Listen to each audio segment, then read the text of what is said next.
I'm not fun. You know, I get that question a lot. There's always the showman, especially when I speak in the audience, and that's like, I wear a suit and tie. I'm not fun. And they're asking this question, and I'm like, you're literally putting on a show right now.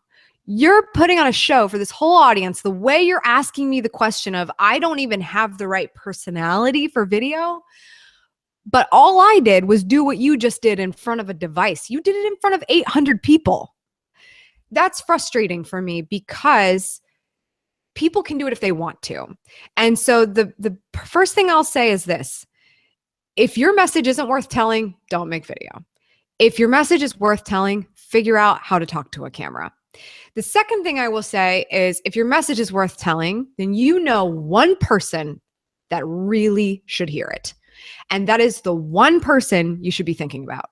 What's their name? What's their hair color? Just picture them. You're sitting down, you're having a cup of coffee with them. I'm sitting down with Sean. I'm talking to Sean. I'm only talking to Sean. I'm talking to the lens of a camera right now. I can see Sean shaking his head, but I'm talking to a lens. And I know I'm talking to Sean because I'm talking to Sean.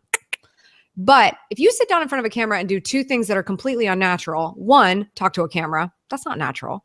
Or two, talk to 100,000 people, that's also not natural. You're not going to be good on camera.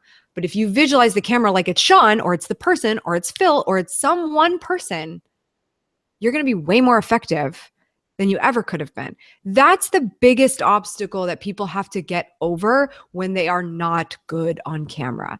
Because you may judge your voice or judge your appearance and judge your hair and judge your, trust me, I do all those things. It doesn't matter that I've made 1,000 videos. I still do those things.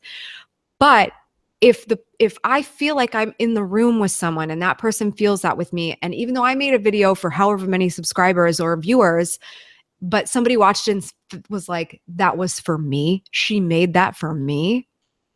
That's how you know you did it right. If you simply focus on that one thing, you will get better in addition to practicing. And I actually talk in the book about how to develop your talent with video. And that's certainly part of it. But there are also 3 total keys to this. It's specializing, reading, and practicing. Specializing means get super focused on what you're good at because that's the only thing you should be talking about on video. Reading means that whole process I just made. I defined Sean in my head and I'm talking to him. And I know that person so well, I'm always going to be talking to him. And then you practice. If you don't hit publish on everything every time, you can throw 1 or 2 away because they were awful. But do them again and try again because you won't get better if you don't put it out into the world and actually find out what people think about it. You just won't.